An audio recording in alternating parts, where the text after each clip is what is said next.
Bologna, Italy. After this round, it will be etched in the Illuminary. We will know our top 32 cut. The players that make it through to top 32 will instantly earn their invitation to the European Championships in 2026, and of course have the honor to keep playing more Lorcana and try and make their way even further, win some cool prizes, and potentially become the first DLC champion of Season 2. Kim, it's great to be in the booth here with you for the final round of Swiss. I am beyond excited, and not only players trying to get into top 32, players who maybe don't have that chance to get into top 32 still have the possibility of getting top 64 to win, to get their hands on the Simba promo card. That is a pretty good consolation prize if you're not able to make it all the way. That Simba DLC promo, very cool. We're going to be altering 5 cards off the bat for Bastion, who does appear to be on Amethyst Steel, the deck that's been very popular in the room today. Again, it's fairly consistent. You get to play the game a lot of the time, and it can have some very decent matchups. So we've seen a few very talented pilots bring that a long way through the Swiss rounds. But I'm equally excited on the other side of the board, Kim. We have Conrad on Sapphire Steel. This is a fantastic in combination that I'm so glad that we are seeing represented at the top tables this deep into the tournament. I hope we see a Scar finally, King. I'm so excited. Scar, one of the new legendary cards this set. Will we see some ally synergy? I'm so excited. Allies, yeah. Well, allies. I mean, I'd love some villain synergy, but they are villain synergy. Scar is a villain. Scar is a villain, so I'll take what I can get. I get a little peek of Bastion's hand here. I can see a Diablo, and I think that Genie Satisfied Dragon. We're going to be inking the Obedient Raven and playing another one. Just a super safe character to get down turn 1. Again, we are Amethyst Steel, so we're looking to boost our numbers for Strength of a Raging Fire. And you were right, Kim. We do seem to have that ally package with one Jasmine going into the Inkwell and another one coming down. Tell us a little bit about the shift option that could be followed. Yes, our dual ink Jasmine shift option coming in, and when this character quests, you can draw up to 3. You look at the top 3 cards. Top 3 cards, and if it's an ally card, you're going to be able to put it into your hand. And shift 2, which is pretty cool. Bastion taking turn 2. We're already solid Calhoun coming down. And worth mentioning, this 1-drop Jasmine gives a character resist 1 until the start of your next turn, which is not a bad on-play ability for a 1-cost character who's a shift target. We're going to ink that Satisfied Dragon, and down comes Mr. Smee, Steadfast Mate. A really nice addition. 2-cost inkable, 3/2, and gains evasive during your turn. Personally, I'm a Jafar Royal Vizier fan myself, but this Mr. Smee is an ally, which gives incredible synergy with the rest of what this deck wants to do. Yeah, and Mr. Smee also an evasive on your turn, meaning cards like Genie or Elsa the Fifth Spirit. This Mr. Smee is going to be able to help, but it's going to be a Genie Satisfied Dragon for Bastion coming in, and that card also evasive on his turn. Oh, this Genie, absolutely one of the strongest cards in our meta game right now. For just a cost of 3, Steel gets to play this card. 3/4 evasive during your turn. We're going to see the Jasmine taking out the Diablo, taking a little bit of pressure off. You've got to think we're going to be Pleaklying here, because there's no way you would want to leave this for food for the Calhoun. And indeed, we do see the Pleakly, who on play is forced to put one of your characters into your Inkwell face down and exerted. This is not optional. If Pleakly's the only card on the board, on your board, should I say, then you have to ink himself. But getting rid of that Jasmine, didn't have the shift, or clearly wasn't prioritizing that line. And this Pleakly 3/4 body is pretty good. This ability is kind of, it's a seesaw, right? Because inking your own characters, like, it's a -1 essentially, and it has to be a character on the board. So it is a bit of a tempo loss, but we gained a lore out of that Jasmine, and we are of course ramping ourselves. And again, if you're newer to the game, when we say ramp, we're just talking about putting extra ink into your Inkwell, something that Sapphire does very well. Extremely really well. Sapphire, definitely, we're well known for that ramping ability, and we know Sapphire has these high cost cards like Hades, Infernal Schemer. Infernal Schemer. And here he is, Kim. We are finally king. We've got Hamlet Scar. That's not the real name. That's just my affectionate term for him. This character is super cool. +1 strength to all of your allies, meaning that Mr. Smee is able to trade very efficiently into the Satisfied Dragon. And of course, this Scar also will allow you to banish one of your allies and draw cards equal to the strength of that character. You then have to discard 2 cards, but hey, if we can boost an ally up to have a humongous amount of strength, maybe we're drawing 4, 5, 6, 7, maybe utilizing the support keywords are synergized there, then you can absolutely plus off of Scar. And it's going to be a Cannons and a Calhoun to get rid of the Pleakley. Yeah, but who knew that Pleakley was such a good singer previously? That Pleakley sang Strength of the Raging Fire, and just a Scar versus a Dolores left on the board. This Dolores Madrigal, we've seen this card shine a lot last week in Cardiff CCQ. When an opponent has an exerted card in board, when you play this character, you can draw a card. Such a great card, but ends 4-4 and quest for 2. A 3-3. Look at that, Kim. We play the Lawrence, the Jealous Manservant, who is a 4-4 when he has no damage on him. Scar at the end of the turn, because he is exerted, is going to be able to banish that Lawrence, drawing ourselves 4 cards. We have to discard 2 now, but this, like, hey, Friends on the Other Side was a pretty good card. Anything that lets you draw 2 is pretty good. And again, we are crafting our hand, right, Kim? Yes. We're picking the most important pieces for the relevant match. Is that a dump truck? Is that a dump truck? Is that a dump truck in the discard pile? What, a dump truck? A dump truck and I'm a crashing dump? out, Kim. What? What is going on? I can definitely see here why Conrad chose to discard the dock, because he has a Scar in play, meaning he doesn't need that card draw he's going to get off dock, being like, yeah, okay, I already have enough cards in hand. If this Scar is able to stay on the board, it's going to be huge card draw tool. Yeah, 100%. No immediate threat to this Scar with only a Dolores on board. Of course, there could have been a Jafar aspiring ruler or even a hypnotic strength to come down here, but at least Scar still would have made a trade. And even if you remove the Scar, he has still effectively drawn 2 cards, right? But I agree with you, Kim. You've got different packages you can lean into. If you're emptying your hand, then Doc's the way. If you want to start building up more of a control hand, then Scar, finally King, will serve you well. Yeah, but unfortunately, Scar's not going to stay on the board for long. But that's okay, because we have another Scar, and joining Scar on the board is a hey. This is a 1-cost 2-2 hey, and I'm going to be completely honest with you, Illumineers. I can't remember the sub name because I have never seen this played. But not to mention, hey, we may not remember his sub name, but he is an ally character. Indeed. So he is going to synergize with that Scar. Down comes the Dumbo from Bastion. No evasive characters quite yet, although we don't even have the ink to pay for it. We did play that dock, but if this Dumbo can survive a full round, maybe he can use the breaking record, should I say, ability himself to exert, draw 1, gain 1. Yeah, but Conrad here is on 6 ink. He's going to be able to ink to 7. Does he have the Hades? He does. He has the Hades Infernal Schemer. That Dumbo's not going to be able to stay on the board for long. It's gone into the inkwell for Bastion. And all of a sudden, Conrad's board is looking pretty formidable. We see Bastion coming down with the Royal Guard. And Kim, you mentioned the Dolores Madrigal.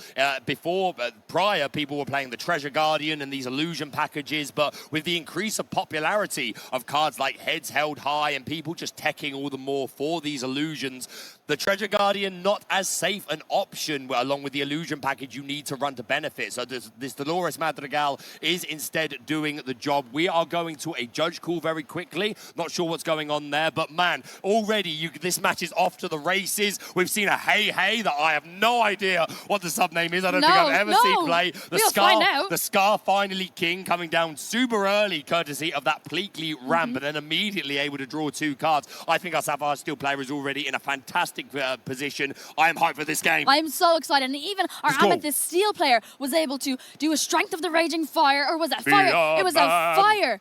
It was a fire, the cannons on the Scar, and then Dolores Madrigal took out Scar, finally King. But Scar didn't stay away for long, because our Sapphire Steel player had another Scar to play, and I'm so excited to see this Scar finally King in action. 100%. I am a big fan of this Scar. I really want it to be top tier meta. And again, you've got to expect other cards to be in this deck, right? Like Vincenzo, who is a 2/8, does 3 damage to a chosen character on play, and Questful, not 1, not 2, but 3 lore, Kim. That's a whole lot of lore right there. That's a whole lot of lore. A really nice high end from the Sapphire Steel deck. Again, we would expect the Amethyst Steel deck to probably settle around a 5 cost. Obviously, the Elsa's one of the best cards in the game at the moment. Bell Accomplished Mystic, also one of the best cards in the game at the moment, and that tends to be about it.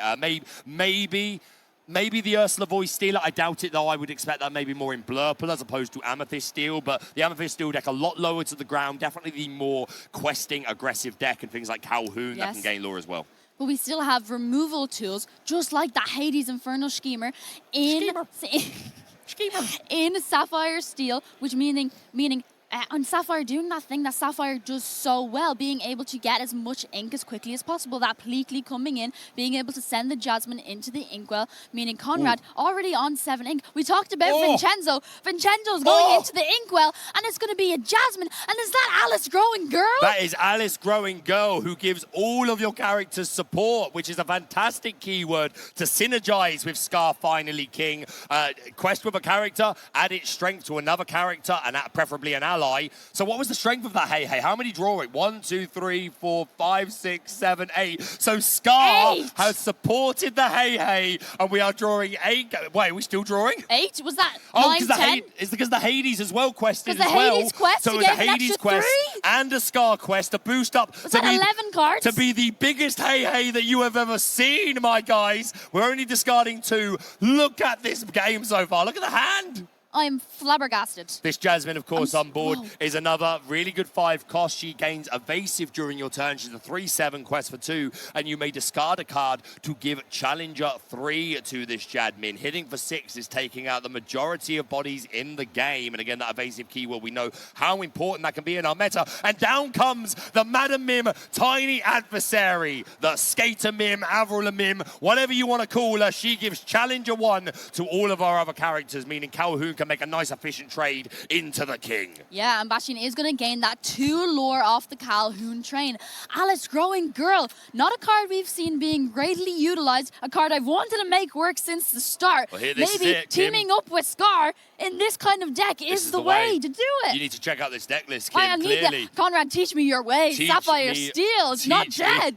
Bastion, though, at 9 lore, has a White Rose on board and a fairly wide board of characters. Again, Strength for a Raging Fire is one of the best removal tools, well, one of the only removal tools in the deck for Amethyst Steel, when there's going to be other lore gain like the Giant Cobra. So Conrad, while seemingly in a very strong position with a lot of fantastic characters, Bastion is going to quest ahead, going all the way to 12 lore here. And again, you've got to start answering this board, and you've got to be scared of more White Roses, Giant Cobras, etc. But I think Bastion's hand is empty. Yeah, but Conrad's hand definitely not empty. Isn't. We saw him draw so many cards off that Hey Hey, possibly. I honestly couldn't tell you. It was definitely more than 10. Kim it was more than 10 cards. Flabbergasted. I'm still flabbergasted. By the amount of we cards. talked about this Vincenzo coming in, and Eric told me this Vincenzo is a very popular Italian name. You know? Mate, yeah. I love it. But meaning Atlantis, next turn, mate, great film. Next turn, Vincenzo's going to be able to quest for 3. So despite Bastion putting himself in a very nice position lore-wise, Conrad potentially able to zoom ahead. We're going to play that Jasmine. She's going to give resist 1 to a character, and then that Hey Hey, which again, just a cheap character that you can put down and boost up. Alice is going to run into the Royal Guard. She was boosted by the Hades quest, I believe, courtesy of that support keyword. And then Jasmine finishing off the other character. And suddenly, Bastion left with a lone, tiny adversary, Madam Mim, on board, and 1 card in hand. He's just doing the finger maths.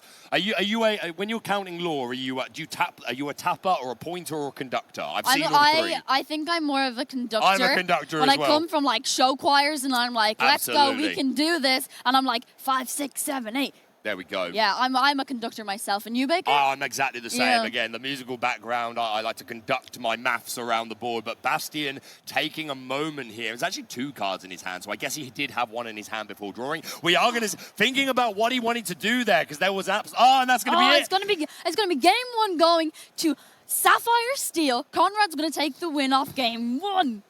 That was fantastic. It's so good to see the Scar Finally King putting in some work. Vincenzo is such a cool character, again doing 3 damage on play. It's extremely significant. A lot of characters that already fall into this range. The support keyword being utilized courtesy of Alice. Hey Hey drew 10 cards there, Kim. That was amazing. I loved every minute of it. Finally seeing Alice Growing Girl. I have loved the support keyword this set. Post rotations being utilized so much. We've seen it in Emerald Sapphire, that 1-cost Basil with the support ability. So important. And here it is.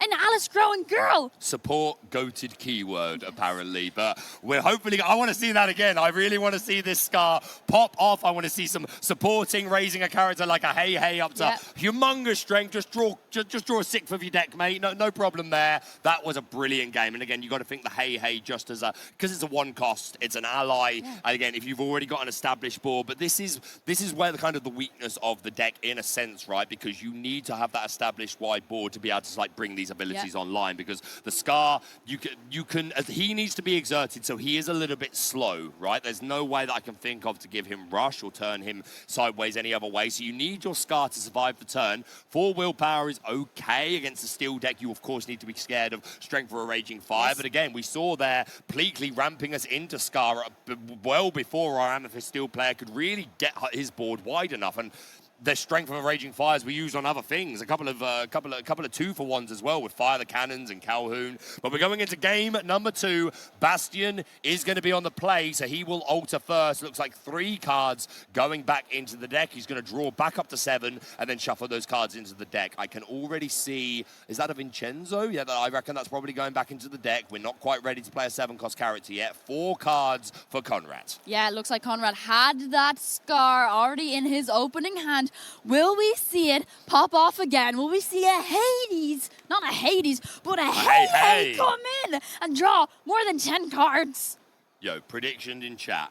How many cards will Scar draw this game? I want to see it. I'm going to be I can't see the chat now, but I always watch the stream back. Yeah, I want to know back. We'll see. who is going to have the right prediction, because I mean, we've been saying 10 cards. I think it was more. I think it might have even been more than 10 cards. Definitely more than 10. Well, let's try and think about it for the moment, right? So Hey is a 2/2. He did 3 courtesy of the Hey. Obviously, that brings us up to 5. The Scar, he's a 6, right? So 11? He's a 6. Was it 11? So I'm guessing, cards. Unless I missed something there, I'm pretty sure Scar's a 6/4. Because I know he definitely drew 9 cards, and then I had to count. Maybe it was 12, because I believe he drew 9 and then counted the 3 extra from the Hades. Here's the forceful duelist. And so it could have been 11. Coming down, fantastic turn 1 play, just a very powerful beat stick. This was the first Lorcana card I ever saw, Kim. Very sentimental one to me. Yeah, Jasmine going into the Inkwell. But we're already setting up for the Hey. Maybe the Hey Scar combo. It's Hey. Oh, it's He's a 5/4. 1 cost coming in, 2/3, just to deal with that Captain Hook. Okay, so Scar's a 5/4, but what we didn't account for is the +1 strength that he gives to allies just for being on the board, bringing Hey up to a 3/2 to start with. So I think 11 is about right, and we did see that Hey as the turn 1 drop. Probably not a safe quest for Captain Hook here, although you could, right? You could quest, make the Hey challenge, and then get like clap back with the Raja. But we know that these steel decks want to build a wide board for that strength for a raging fire. So I like the decision to just hold there. Yeah.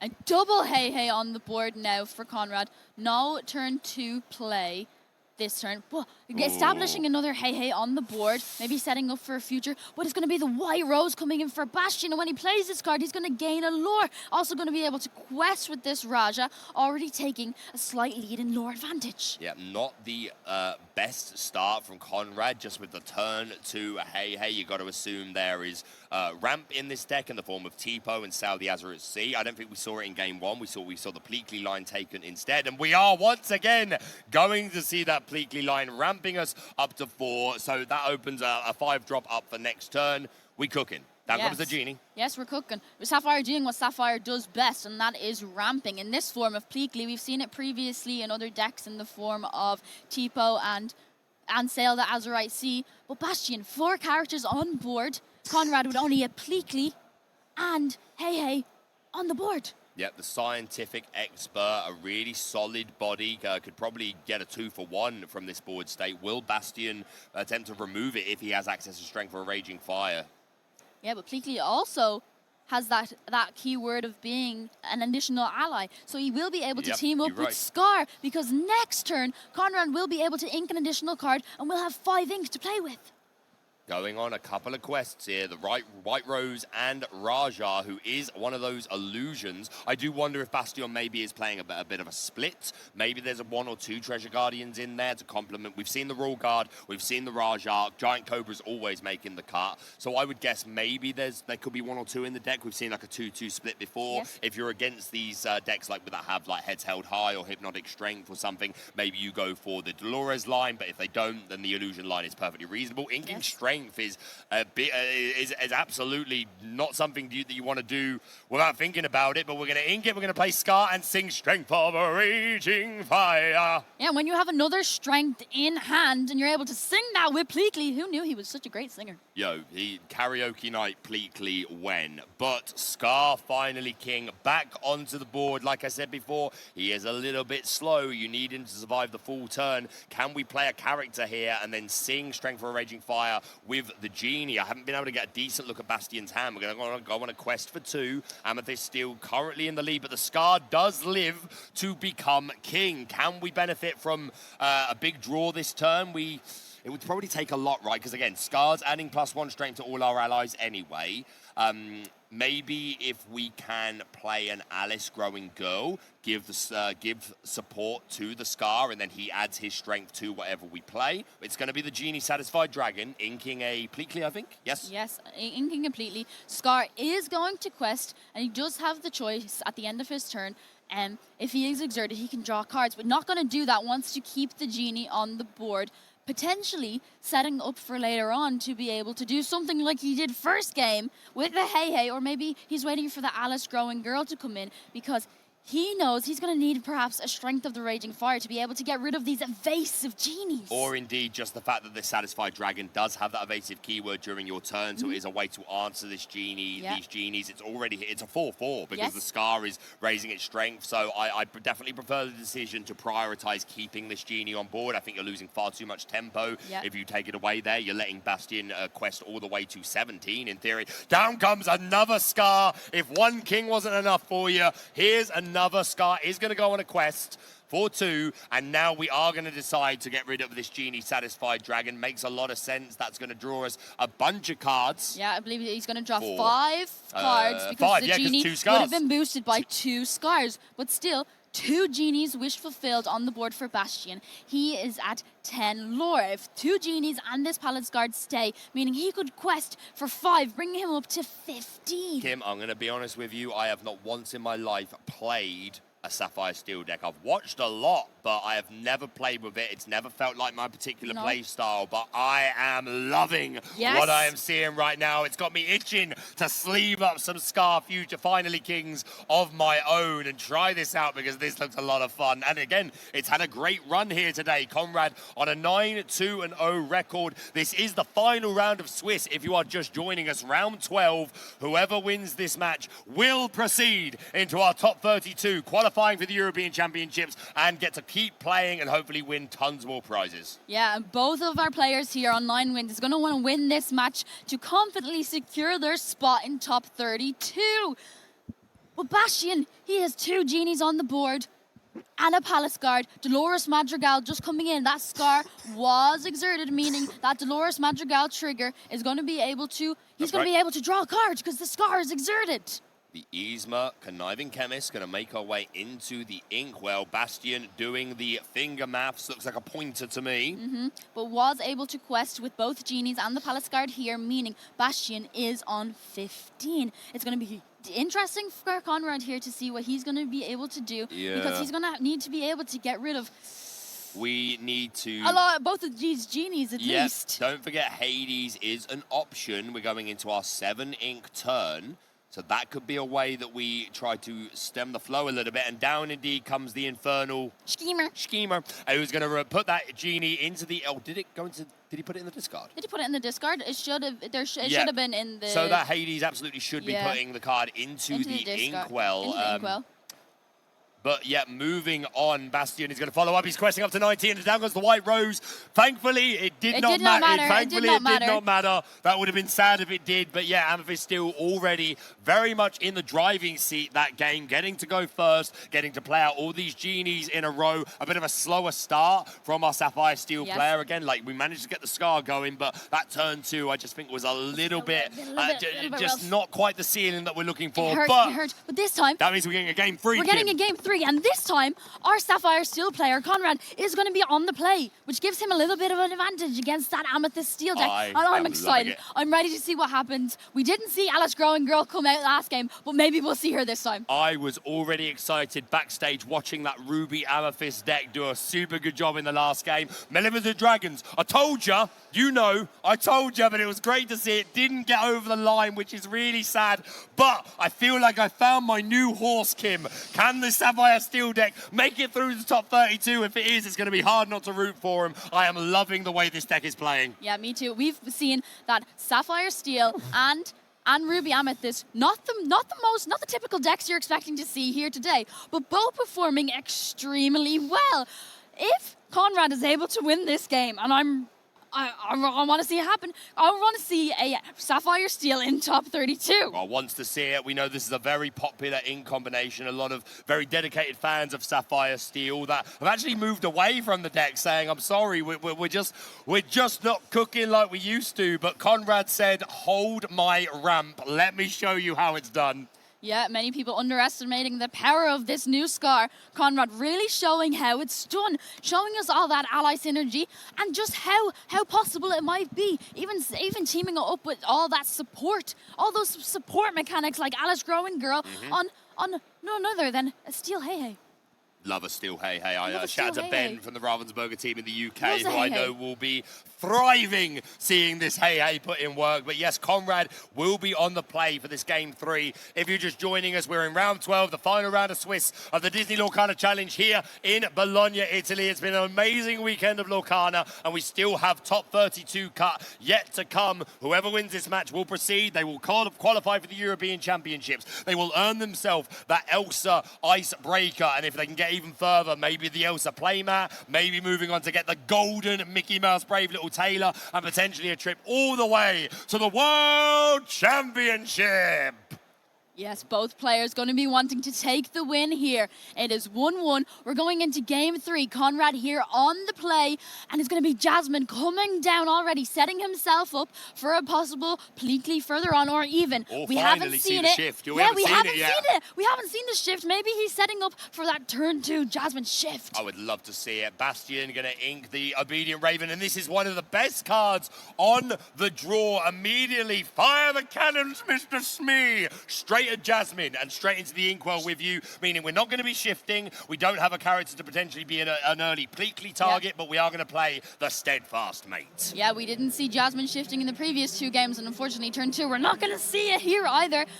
Trying to fire the cannon, such a powerful card. It's great on the draw. We're going to ink that Diablo, and we've got another one, and very on theme, playing the Captain Hook, and then the cannons blasting from the Jolly Roger. This is Conrad on the play, felt really strong, but Bastion, a couple of fire the cannons, not always what you want to see in your opening hand, but it's paid off here in spades. Okay, Pete, games referee, coming in here.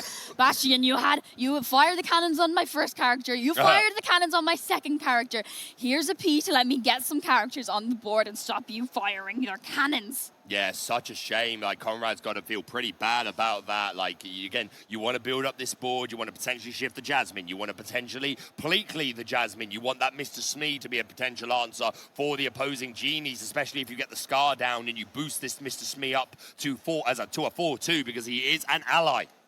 And unfortunately, no turn 3 Pleakley play, which helped Conrad earlier be able to ramp up to the all-important 7 ink, to be able to play Hades, those big removal tools, or even to get the 5. Just skipping from 3 to 5, right? Just getting from 3 to 5, you play the all-important Scar.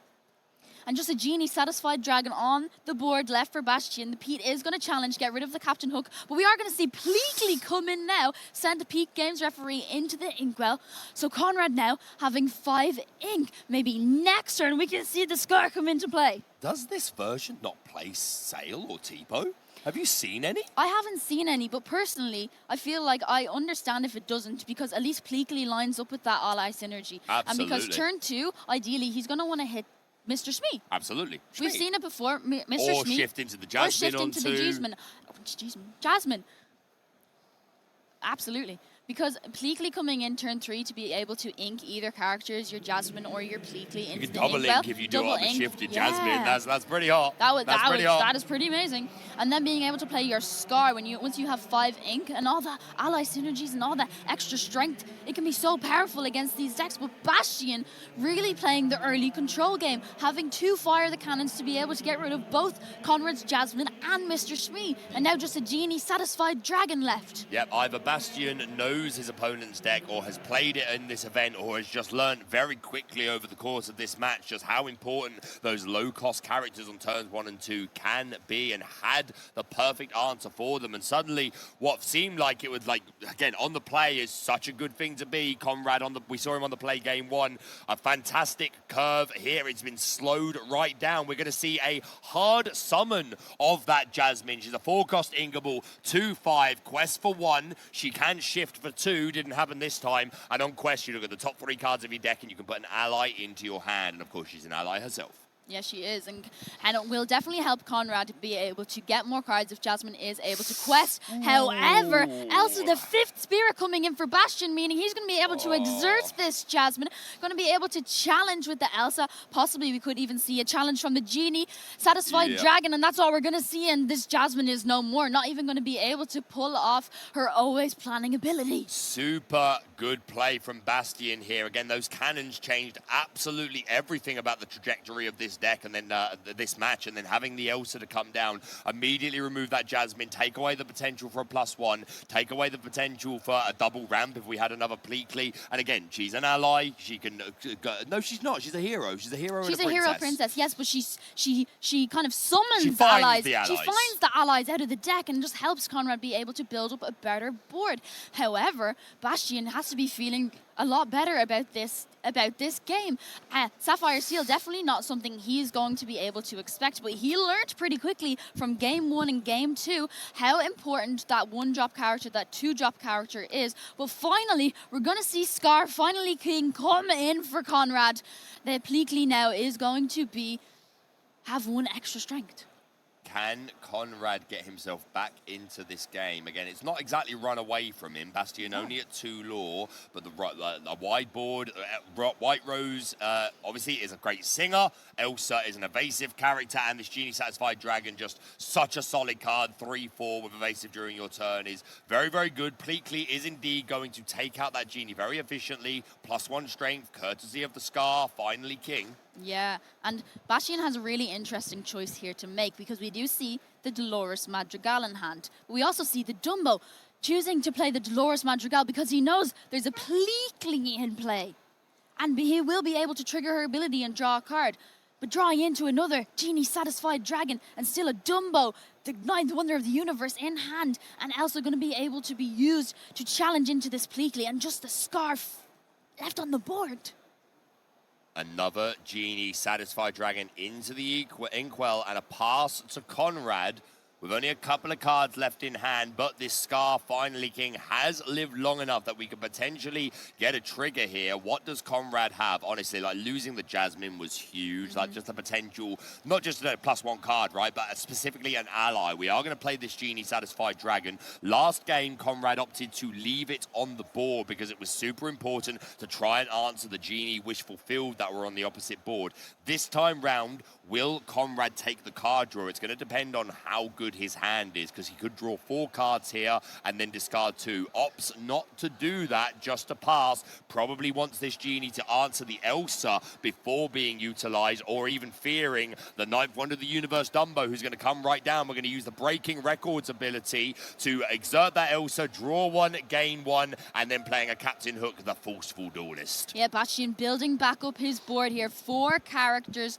here to play with. Dolores Madrigal could choose to quest with Dolores Madrigal, or does he keep Dolores in hopes that Conrad is going to quest with Scar, and then next turn between Dolores and Captain Hook perhaps he'll be able to challenge and take out the Scar. Or even a third fire the cannons. I don't know how many Bastion is running. We know at least 2, but could be a third one in the list. Again, it's one of those cards that it's good exactly on turn 2. I'll rephrase that. It is optimal on turn 2. Sorry, I'll start again. Turn 1 on the draw. We got there in the end. Words are hard. Later on in the game, sure, it can have uses. We saw in game 1 Bastion using it to just do the extra damage needed before a Calhoun challenge to finish the job. It reminds me of someone like Emerald Chromicon, right, which we saw a lot of players playing this weekend. You don't really want multiple, but you want to see it when it counts. You know what I mean? Yeah, but maybe Bastion doesn't even need to challenge. If he is able to draw a Strength of the Raging Fire, this Dolores or even the Dumbo could sing Strength of the Raging Fire.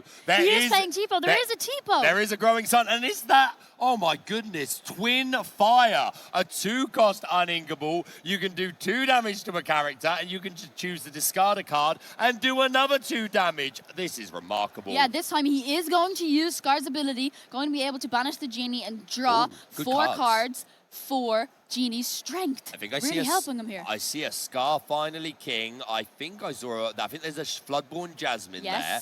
And if I'm not mistaken, a Vincenzo. It is going to be Vincenzo and Scar going into the discard pile and then just a pass back to Bastion. So Conrad not having quite the aggressive start he hoped for, but he's still very much in this game. Only a Dolores Madrigal on the opposing board, but it is going to be joined by the Genie, wish fulfilled. The what comes next ability, going to draw a card. We're going to ink the Giant Cobra, and then we're going to play the Dock. Drastic times call for drastic measures as we discard our hand, which is non-existent, and draw 2 cards. Yeah, Dolores going to sing none other than Strength of a Raging Fire on the Scar, because there's 4 characters in play. The 4 damage going onto the Scar, and Scar only has 4 willpower. Bastion, Conrad did such a great turn there, being able to clear Bastion's board, only leaving 1 card. Unfortunately, Bastion, a Genie into a Dock, was able to sing Strength of a Raging Fire on the Scar. Definitely the combination of cards that Bastion wanted to see, and you see, saw a slight grimace from Conrad, like, oh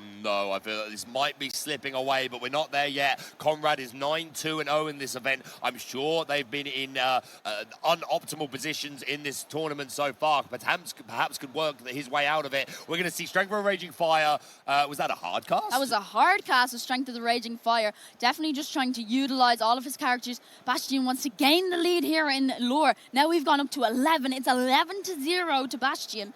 And going back to Conrad, now he was able to draw a lot of cards previously from the Scar ability, with just a Jasmine and a Tipo left on board. And if you are a newer Lorcana player, just to clarify, if we talk about hard casting a card, it's technically playing a song by paying its cost, as opposed to singing it by exerting one of our characters. So we often call it hard casting, as opposed to singing. This Jasmine is finally going to get the opportunity to go on a quest, just for 1, but we're going to look at the top 3 cards of the deck, and there's the Alice Growing Girl, but we don't have a Scar anymore. It was removed. We discarded the other one, discarded the Vincenzo as well, because we just weren't at the ink threshold yet to really benefit from it.